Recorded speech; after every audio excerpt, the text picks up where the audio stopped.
and the realities are that businesses grow in places where they have the best connections.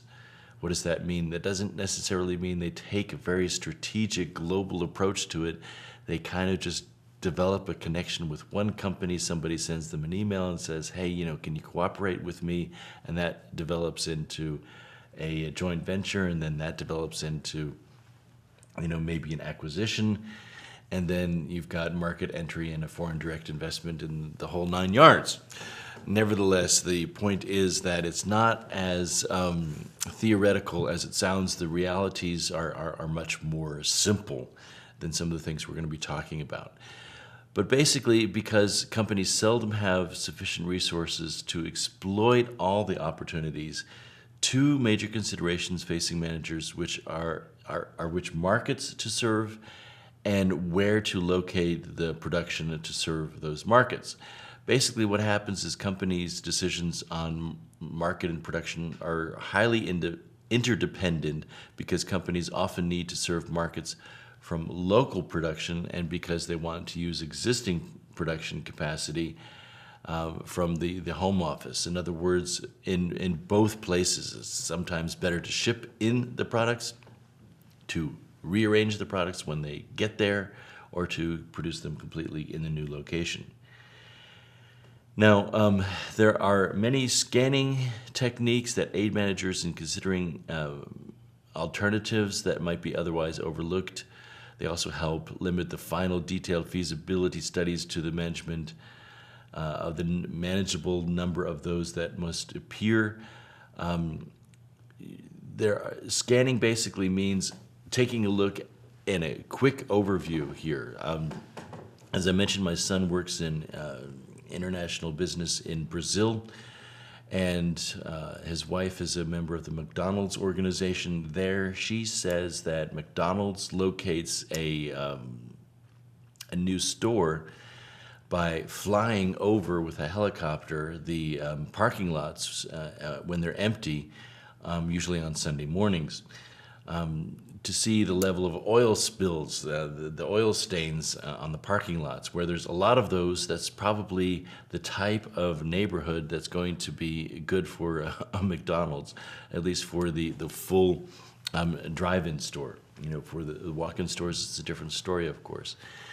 Anyway, they use this flyby method basically to determine, is that a good location? They locate it, then send somebody on the ground to see, does it have the right traffic? But basically, the oil stains kind of indicate that this is the type of neighborhood they want to be located in, and that tells you something about, of course, the vehicles and the type of McDonald's customers in Brazil. Basically, each company has a unique competitive capability. This needs to be exploited, in other words, used to its advantage. The factors affecting the choice of operation location will be different for each. Nevertheless, a large number of companies consider similar country comparative indicators when seeking advantages from foreign sales or from foreign assets. Basically, if they are like us, then we'll probably get along better. This is really what most American companies do, is they're a little hesitant to enter into markets where the cultures and practices are too divergent. The Scandinavians are a little bit better at that. The Germans for sure, because they're able to adapt into that. The best are probably, of course, the Japanese. They are very able to assimilate the nuances of a new culture, of a new market, move that into their product base, and with almost no fanfare, able to introduce the product without some of the cultural mishaps that we often hear about. Okay, basically there are 4 broad categories of risk that need to be considered. Political risk, monetary risk, natural disaster, and competitive risk. Now, political, monetary, natural, and competitive we've already talked about, but not the natural disaster. And take, for example, what I mentioned earlier, reinsurance. there is a cluster in Bermuda of reinsurance companies that are basically serving the natural catastrophe market. I know that sounds strange, so let me explain for a second here. Reinsurance means that the insurance companies are reinsured by another company. And things like a hurricane, of course, cause catastrophic damage. Until the recent earthquake in Tokyo, the most catastrophic, the most expensive event in the history of mankind was Katrina, the hurricane that came through the United States some years ago. And this type of thing needs to be reinsured.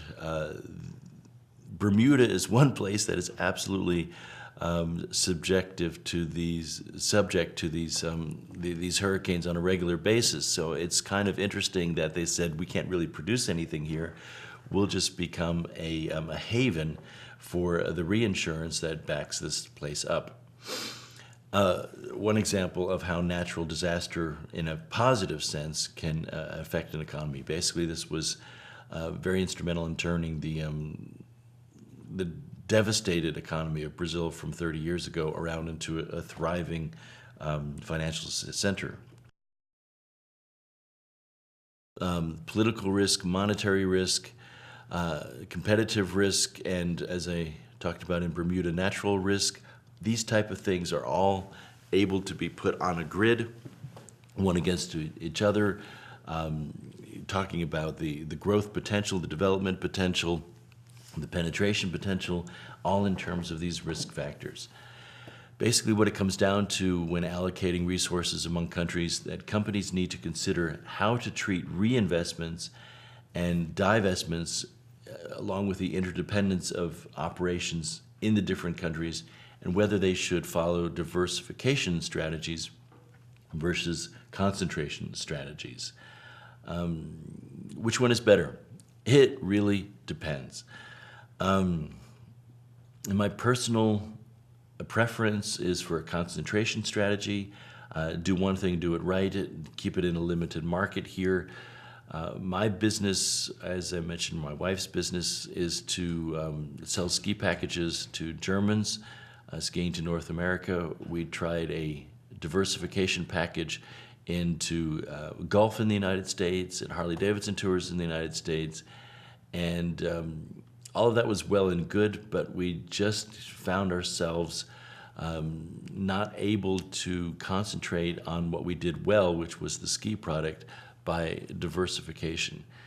It's basically all a question of growth. Do you have the right expertise and know-how in order to do that?